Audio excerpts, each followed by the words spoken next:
大家睇之前記得 CLSS 我嘅 channel 啊！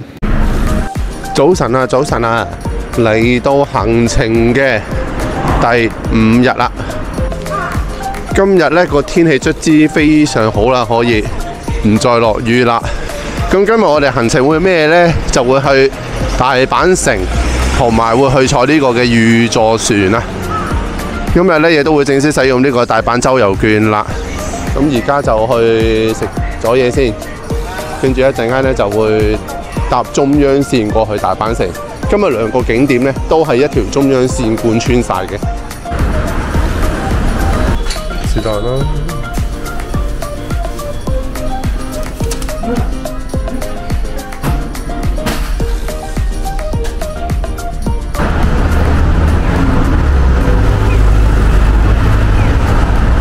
咁喺我哋間酒店一路行前少少呢，一條街口呢，喺前面呢度呢，有一間AEON係24小時嘅開，今晚可以行下。嗱，呢度側邊寫住佢係開24嘅。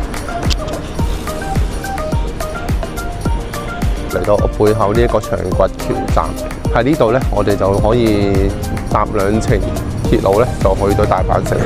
咁今日呢，就正式用呢個嘅大阪周遊券啦，係抵玩嘅鐵路啦，搭車唔使錢啦。咁另外呢，有成超過40個景點呢，係可以免費入。咁呢，就會去到呢個界根本町站，喺呢個站就再轉中央線，記得係搭呢向深之宮嗰邊方向。我哋呢會去谷町4丁目嗰個站。咁喺呢個站一落車呢，其實你見到啲柱頭已經有教你係邊個出口出可以去到大阪城。一出到嚟呢，你就會見到有個牌嘅，佢就話你啲大阪城係點樣行過去㗎啦。而家就向大阪城公園嗰個方向進發。喺呢個嘅大阪歷史博物館望過對面，其實已經望到大阪城嗰個外圍。咁而家呢，就已經嚟到大阪城嘅公園啦。其實喺個車站行過嚟呢，都係10分鐘左右嘅啫。咁呢，我右手邊呢，其實已經望到大阪城。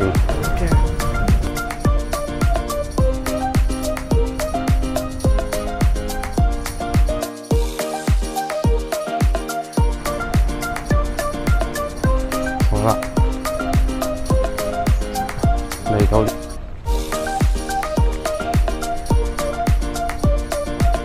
咁我哋而家呢，其實都已經差唔多去到大阪城嗰個城嘅位置啊。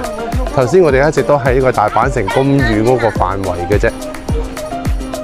其實你已經望到大阪城嗰個頂㗎啦。好啦，大家好啊！我身後呢，就係呢個大阪城啦。我哋呢個大阪周遊券呢，就可以免費入去嘅，唔需要特別買飛嘅。大阪周遊券嘅威力，當你見到隔離嗰條龍喺度排緊隊買飛，我哋已經係直入啦。我記得上次我買飛都唔使排咁耐，我見條龍好長。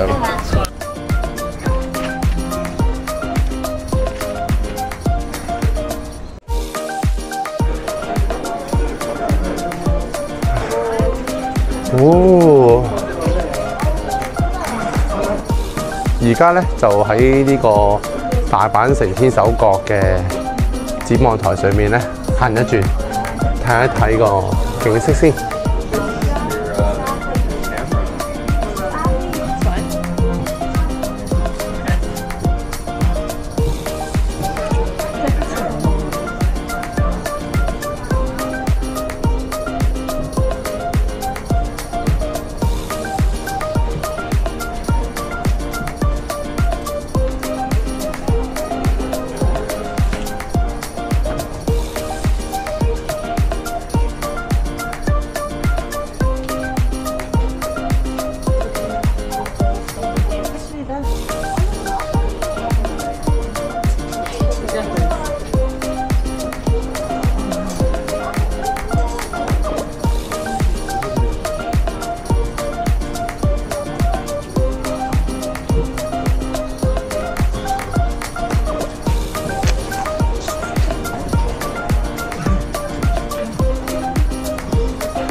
咁啱啱就同大家行咗一圈啦，咁見到其實居高臨下個感覺都幾爽嘅。最緊要係咩呢？今日陽光普照啊，非常之好天啊！大阪城天守閣呢度呢，真係天氣好呢，上嚟呢係唔同啲嘅個感覺。咁你望到下面呢，咁人唔算好多啦。其實我上次嚟呢，比起我上次其實都已經係多人咗㗎啦。我上次嚟好似冇咁多人添啊。咁其實喺嗰個位置咧，大家可以有興趣可以喺度買下啲手信，我都買咗個少少嘅擺設。咁好啦，而家就喺展望台行翻落去啦。我哋逐層逐層咁擊破行翻落去。呢度就有介紹翻每一層究竟係睇啲乜嘢。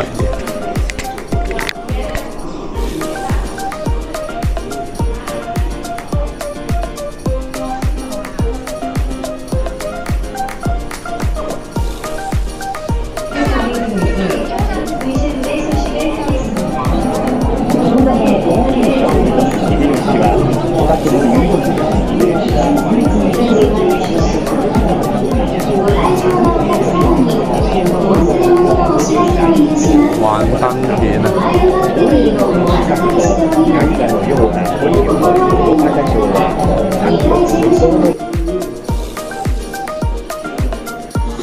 臨離開大阪城前啊，我哋見到前面呢有一個街頭表演。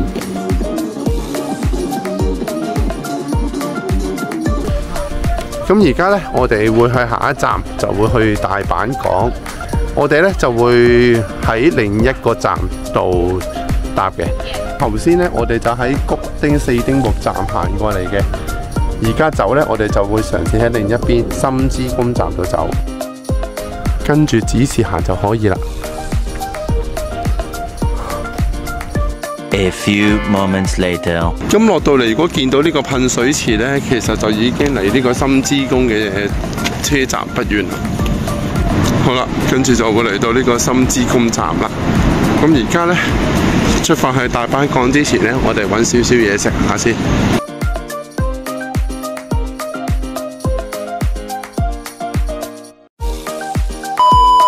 好啦，跟住呢都係搭中央線，就相反方向返大阪港啦。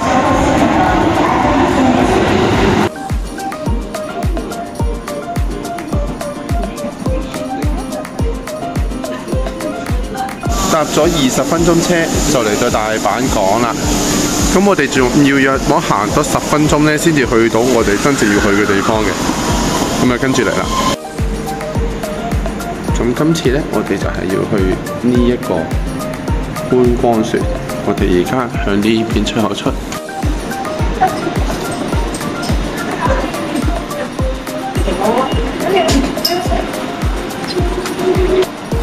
一日都抽到2卡羅咧，頂乜水嚟㗎？抽第二轉，我今次一定要抽到亂太郎。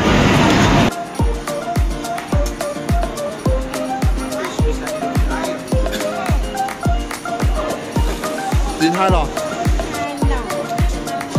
亂太郎，亂太郎，亂太郎，亂太郎，真係亂太郎。好啦，咁喺個車站咁樣行翻落嚟啦，跟住指示。其實你而家離遠都已經望到前面啦。嚟到呢邊大阪港嘅呢個位置呢，成個感覺好唔同，好悠閒啊呢邊。首先人唔係太多啦，二來呢，佢冇頭先我哋去嘅地方呢嗰種繁華。一路向前行，其實就已經望到呢個摩天輪嘅啦。咁再向前行呢，就係呢一個海洋館。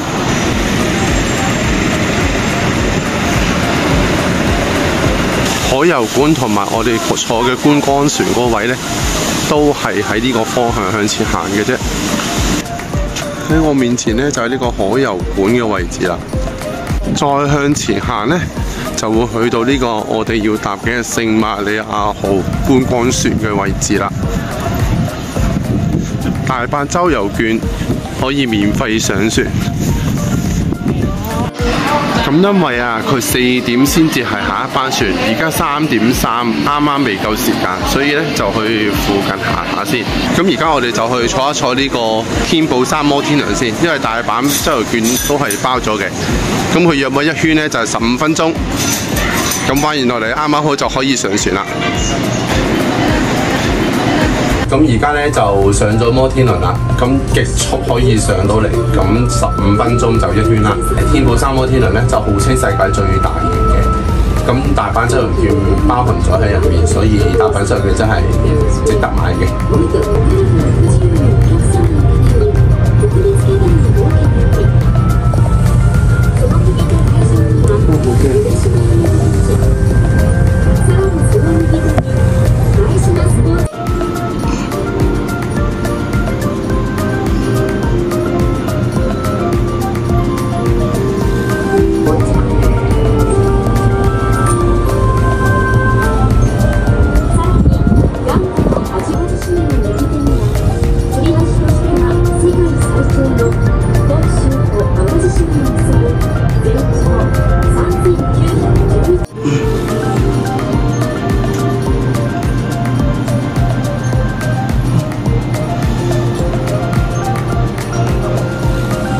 玩完個摩天輪咧，啱啱好就過翻嚟就可以上呢架聖馬利亞號觀光船。咁呢一類型嘅帆船型嘅觀光船咧，對上嗰次坐我已經係雙跟嗰次啦。咁好啦，而家準備上船啦。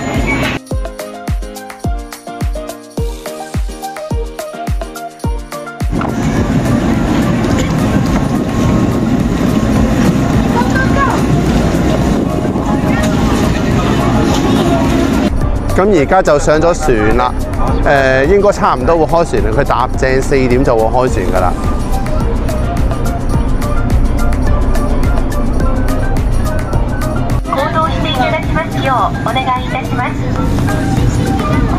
Thank you for boarding the Santa Maria.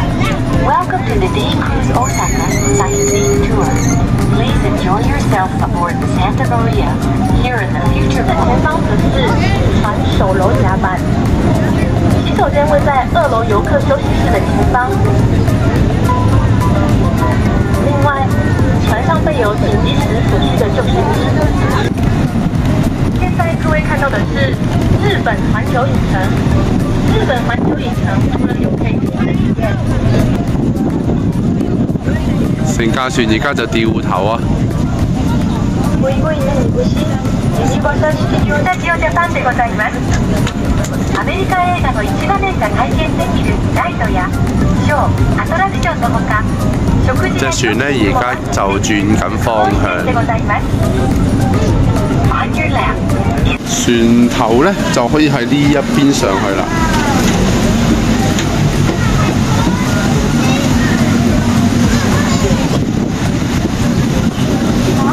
哇！船頭又唔同啲喎。咁而家咧就嚟到船頭嘅位置啦，成個觀感又唔同啲嘅。佢呢個位置咧成日寫埋咧係 photo area， 係專係俾人影相嘅。咁而家咧，我哋隻船咧就行咗約莫20分鐘左右啦，差唔多一半嘅船程啦。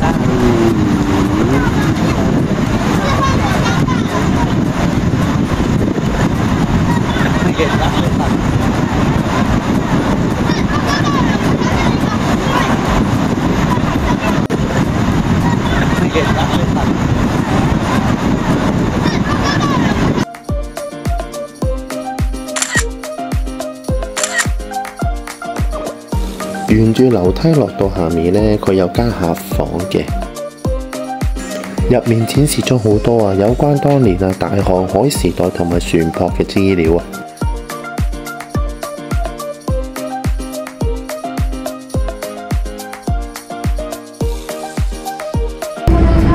而家都差唔多要落船啦，咁就我而家坐緊呢個位置呢，就餐廳嚟嘅，不過佢就已經係閂咗門㗎啦。咁而家我哋坐呢班呢，其實就係日間船嘅最後一班，就4點鐘。咁跟住之後呢，我冇記錯，佢應該有一個係黃昏開嘅時段嘅。咁佢嗰個行嘅時間就會再長啲，就1個鐘頭。咁而家就準備落船啦，落船咯！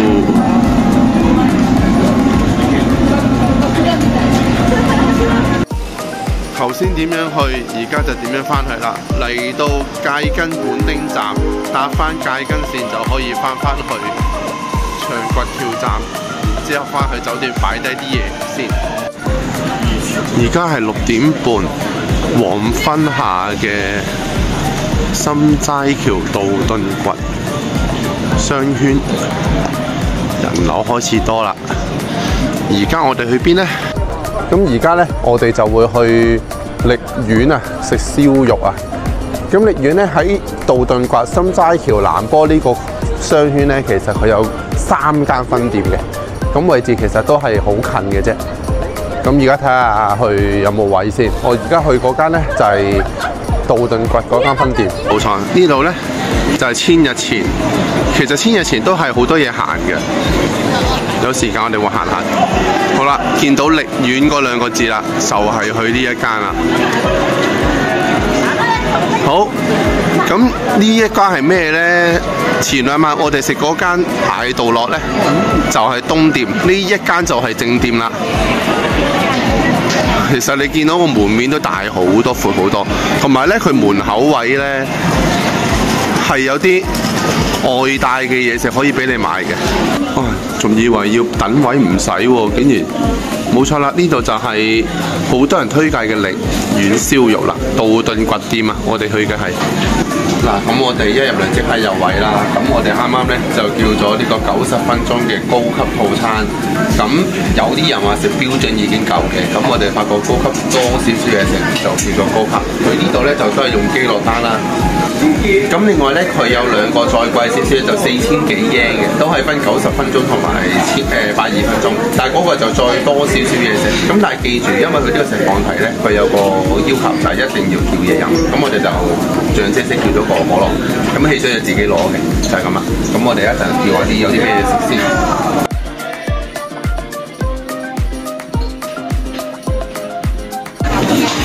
咁呢度嘢飲咧就自己斟嘅啫。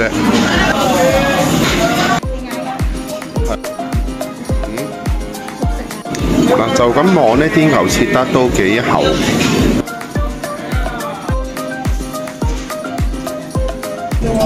嗱，上來咧冇我哋成日食開嗰隻咧咁濃味嘅，雖然嗰隻係叫原醬，不過咬落咧都嫩口嘅，唔係話嗰啲唔新鮮嘅牛嚟嘅。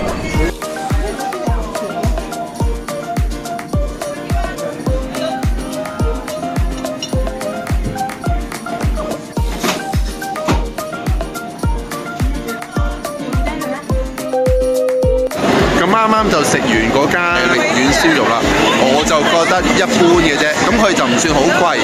咁你話如果以呢個價錢嚟計呢，喺諗住嚟日本係諗住嘆下燒肉呢，咁係 OK 嘅。咁好啦，咁而家就8點啦，咁啊行下街先。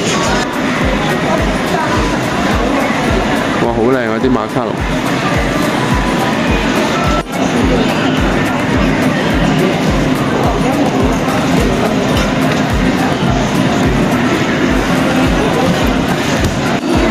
！551包子啊！因為而家可能夜，所以咧唔係太多人排隊啊。但係咧，如果佢旺起上嚟咧，嗰條龍應該我諗，排到去電單車嗰個位咧，一路穿到出嚟咧，其實你已經見到南坡站，就喺我嘅右手邊。咁其實咧過條馬路咧，呢個榕橋根咧係依然係延續住嘅。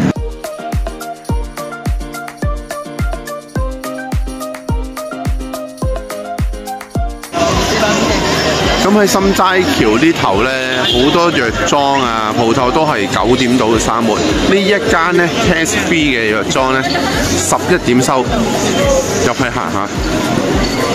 嚟到日本啊，行藥妝呢，少不免就會研究咩藥先至好呢。咁你有時會見到係有啲叫第1類醫藥品、第2類藥品、第3類藥品。其實第1類醫藥品咧藥力就最高嘅，跟住就一路咁樣數落去啦。但係第1類藥品咧就一定要係落到去 cashier 先至可以攞到嘅。嗱，咁好似我而家揸住嘅呢一個止痛藥咧，其實佢係屬於第1類藥物。你見佢咧其實係空盒嚟嘅。呢一個咧你係去到嗰個 cashier 嗰度咧問佢再拎個實體先至有藥嘅。呢個就係第1類藥物嗰個嘅分別之處。但係又要留意喎，第二類醫藥品呢，其實佢嘅藥力呢，相對就冇第一類咁高嘅，都唔好講第三類醫藥品啦。就呢個指定第二類醫藥品呢，同第一類一樣，都係要係喺專屬卡下先至可以攞到藥物嘅。咁喺1、2、3類嘅醫藥品上面呢，其實最 top 有一款叫做要指導嘅醫藥品啦。但係呢一隻呢，我哋就更加少機會買啦，所以我都唔再詳細介紹啦。咁如果我要去買眼藥水，咁應該點樣去揀呢？嗱，試下攞呢一隻。嗱，呢一隻呢，網上有推介嘅2set眼藥水，你見到佢個清涼感呢，係去到8加嘅。感覺係點樣呢？嗱，你未必識分嘅。我攞個比喻，用呢隻為例，嗱，呢隻就係好多戴隱形眼鏡呢會用到嘅眼藥水。咁佢嘅清涼感呢，因為一半到嘅啫。咁你就可以攞到個感覺啦。呢隻眼藥水滴落去之後，嗰個感覺其實約莫就係一半。咁頭先我講嘅呢一款去到8加，即係話佢係去到最頂點，仲要強啲。真係滴咗落去，對眼係咪會開唔到呢？我真係唔知。咁我呢就退而求其次，我就買咗呢隻，其實都去到8㗎啦。咁所以呢，買藥呢，嚟到日本買藥呢就小心啲。佢同香港唔同嘅，香港就來來去嗰幾隻牌子。咁呢度因為太多牌子，花多眼亂啦。最緊要搞清楚係邊種藥打邊種藥先。咁啊，翻到嚟酒店附近呢，就去翻今朝我介紹嘅嗰間24小時醫案，買啲水果食下先。每日晚都要食下拉麵做宵夜。今集係咁多先，下一集會去環球影城，拜拜。